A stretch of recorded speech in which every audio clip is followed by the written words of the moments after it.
오늘로써 히브리서가 마무리되고 있습니다. 히브리서는 당시 편지의 형식과 달리 발신자와 수신자에 대한 언급이 없고 긴 논증이 많다는 점에서 장르를 파악하기가 어려웠습니다. 하지만 히브리서의 마지막 부분을 보시면 이 당시의 전형적인 편지의 형태를 띠고 있습니다. 1인칭 단수의 말로 시작하고 히브리 저자가 독자들과 편지의 대화 형태를 나누고 있는 것을 볼 때 이것은 분명히 편지가 맞습니다. 이런 점에서 오늘 본문은 히브리서의 마지막 부분으로 세 부분으로 나눌 수 있는데, 첫째는 지도자들을 위해 기도 부탁을 하는 내용과, 두 번째는 히브리서를 받아보는 성도들을 위한 히브리서 저자의 기도의 내용이 나오고, 세 번째는 마지막 권면과 축도로 오늘 이 말씀이 마무리되고 있습니다. 먼저 18절을 보시면 우리를 위하여 기도하라라고 말합니다. 여기서 우리라는 1인칭 복수를 사용하는 것을 볼 때 히브리서 저자는 어떤 그룹이었음을 알게 됩니다. 그러니까 지도자 그룹이었습니다. 그리고 이들은 교회와 성도들에게와 굉장히 친밀한 관계에 있었습니다. 그래서 기도 부탁을 하고 있습니다. 19절에 보면 내가 더 속히 너희에게 돌아가기 위하여 너희가 기도하기를 더욱 원한다라고 말씀하고 있습니다. 히브리서를 보내고 있는 이 지도자 그룹들은 18절의 표현대로 보면 선한 양심을 가진 참된 지도자들이 분명합니다.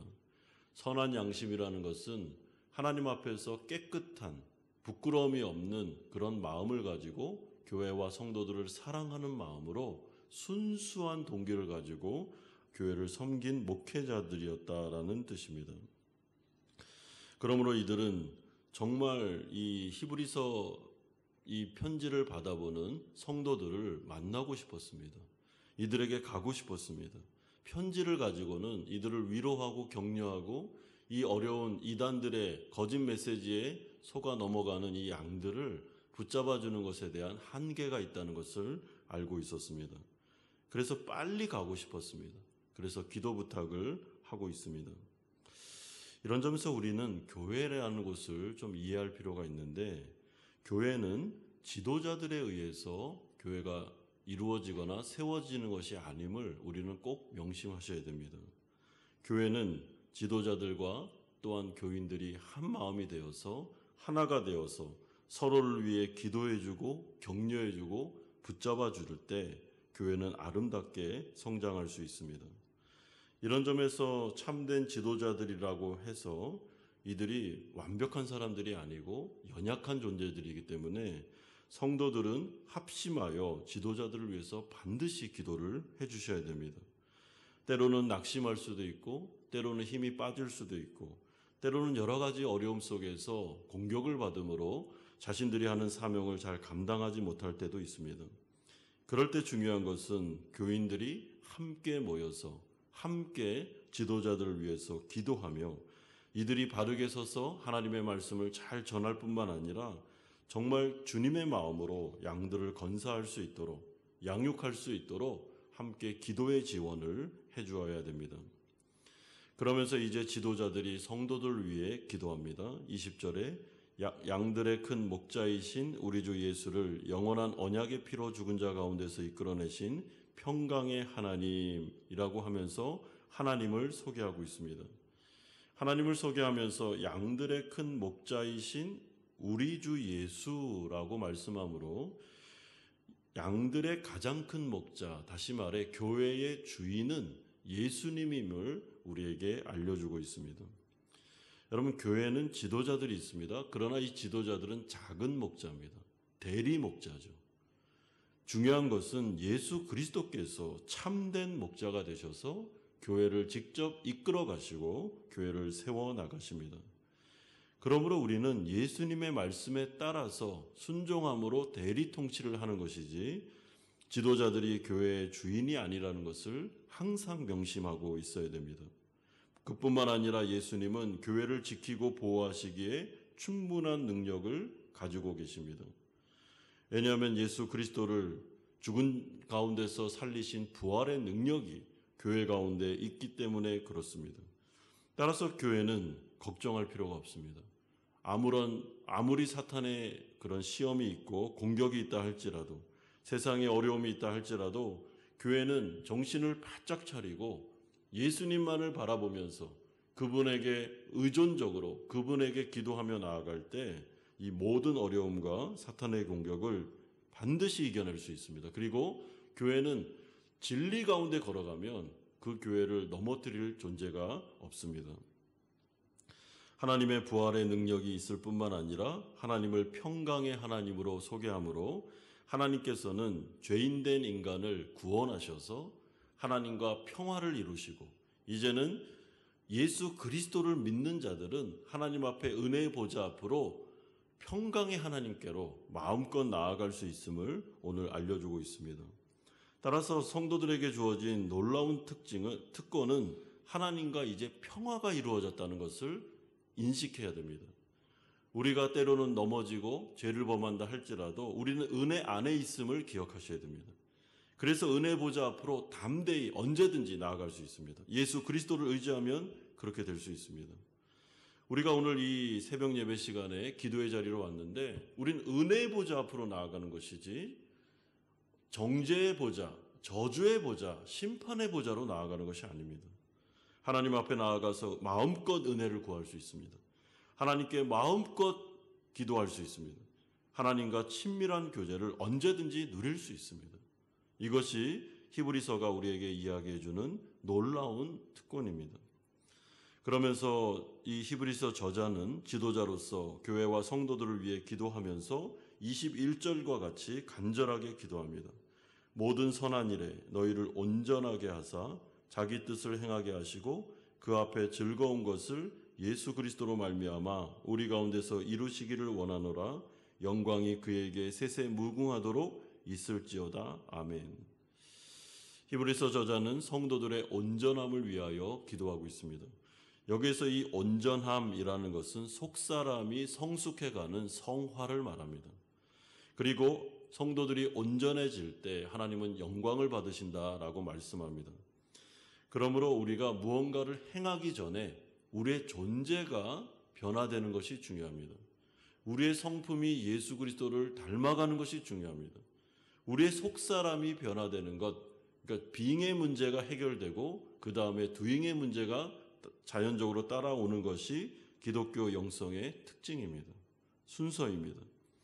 그러므로 우리는 하나님 앞에서 내가 하나님 앞에 영광을 돌리겠다라고 생각할 때 무언가 행함으로 영광을 돌릴 수도 있지만 그건 두 번째 문제고, 내 존재가 변화됨으로 영광을 돌린다는 생각을 가지셔야 됩니다.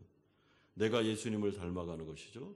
나의 속사람이 바뀌고 마음이 바뀌고 성품이 바뀌고 그로 인하여 나의 언어 생활이 바뀌고 나의 삶이 바뀔 때, 다른 사람과의 관계 속에 사랑의 언어가 나오기 시작했을 때 하나님은 나의 존재를 통해서 영광을 받으십니다. 그리고 이것은 확장되면 교회 전체에 있는 성도들이 하나님의 말씀을 순종함으로 서로 사랑하기 시작할 때, 서로가 서로를 위해주며 격려하며 기도하며 사랑의 공동체를 이루기 시작할 때 하나님은 그 교회를 통해서 무한한 영광을 받으십니다. 그러므로 우리는 오늘 이 기도의 시간을 통해서도 아직까지도 나에게 있는 모난 부분들, 예수님을 닮아가지 않은 부분들, 나의 안에 있는 모난 성품들, 그리고 성령의 통제를 받지 않고 있는 이 언어 생활 또한 나의 삶에 대해서 우리는 깊은 회개를 하나님 앞에 드리고 성령의 은혜를 구하면서 저를 변화시켜 주십시오, 예수님을 닮아가게 해 주십시오 라는 기도 제목이 우리에게 있어야 될 것입니다. 그런 다음에 마지막으로 이제 권면을 합니다.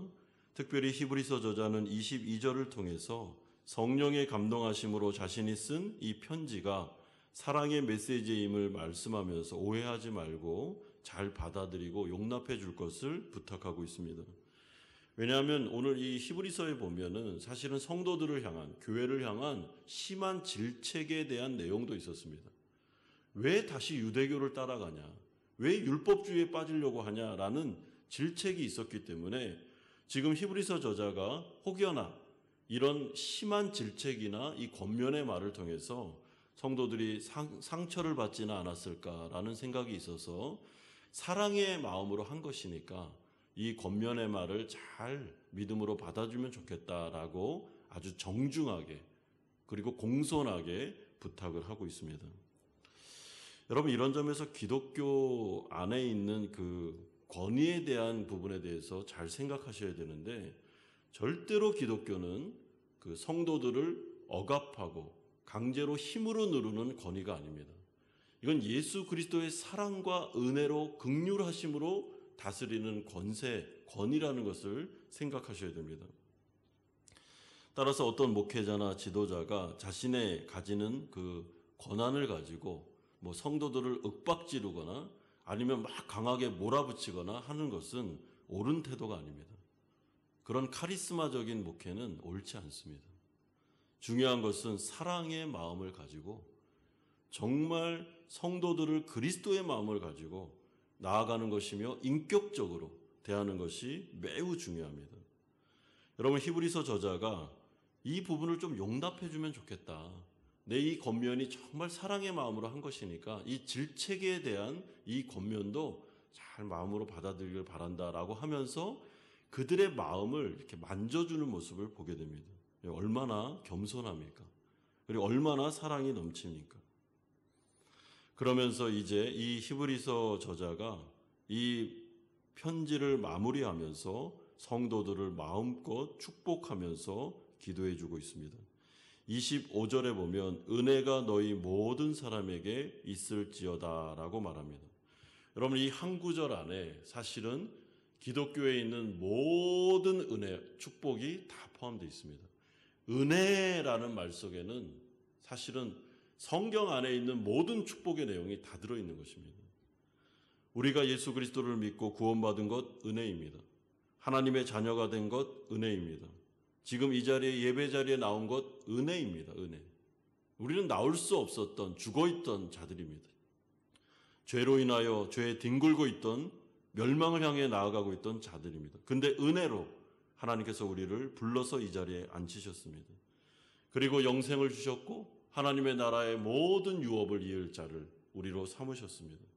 그뿐만 아닙니다. 이 은혜는 우리에게 과거에 예수를 믿었을 때, 회심했을 때 나타났던 은혜는 출발이고 그 다음부터는 이제 은혜가 우리에게 왕노릇하기 시작합니다. 은혜가 우리를 이끌어가기 시작합니다. 매 순간 은혜가 주어집니다. 때에 따라 돕는 은혜가 우리에게 계속 주어집니다. 이것이 구원받은 성도들에게 나타나는 놀라운 축복입니다. 넘어지면 또 은혜가 옵니다. 실수하면 또 은혜가 옵니다. 부르짖으면 은혜가 옵니다. 하나님의 은혜는 한이 없습니다. 하나님의 은혜는 어떤 갇혀있는 용량이 아닙니다. 무한한, 계속 샘솟는 은혜입니다. 그렇기 때문에 하나님 앞에 나와가서 하나님 저에게 은혜를 주세요 했을 때 은혜가 고갈됐다 이런 것은 없습니다. 은혜는 넘쳐 흐르는 정말 이 온 우주보다도 더 큰 것이 바로 하나님의 은혜입니다. 그러므로 우리는 하나님 앞에 나아가서 기도할 때 하나님의 은혜가 모든 너희에게 있을지어다 라고 말하는 것은 이미 주어진 은혜를 너희는 누리고 이것을 구하고 은혜 안에서 인생을 살아갈 수 있음을 말씀합니다. 여러분, 이 은혜는 영적인 복만 의미하지 않습니다. 우리는 자녀들을 위해 기도할 수 있고 우리의 경제적인 부분을 위해서 기도할 수 있고 일용할 양식을 위해서 기도할 수 있고 모든 것을 다 기도할 수 있습니다. 왜냐하면 하나님의 은혜는 영적인 복만 주는 것이 아니라 이 세상을 살아가는 모든 것도 하나님의 은혜로 살아갈 수 있도록 우리에게 역사하기 때문에 그렇습니다. 그래서 존 파이퍼라는 목사님이 장래 은혜라는 책을 썼는데 정말 좋은 책입니다. 그 책은. 그 책의 요지가 무엇인가 하면 하나님의 은혜는 계속해서 미래적으로 우리에게 주어질 거다라는 약속이 있는 그 하나님의 성경을 요약해 놓은 책이 장래 은혜라는 책입니다. 그러므로 사랑하는 성도 여러분, 우리가 하나님 앞에 나왔을 때 하나님이 나에게 은혜를 주실까? 하나님께서 나에게 주실 은혜가 있을까라고 생각하시면 안 됩니다. 하나님은 이미 하나님 앞에 기도하러 자리로 나온 우리에게 은혜를 예비하고 계십니다. 그리고 그는 무한한 긍휼과 자비가 풍성하신 분이십니다.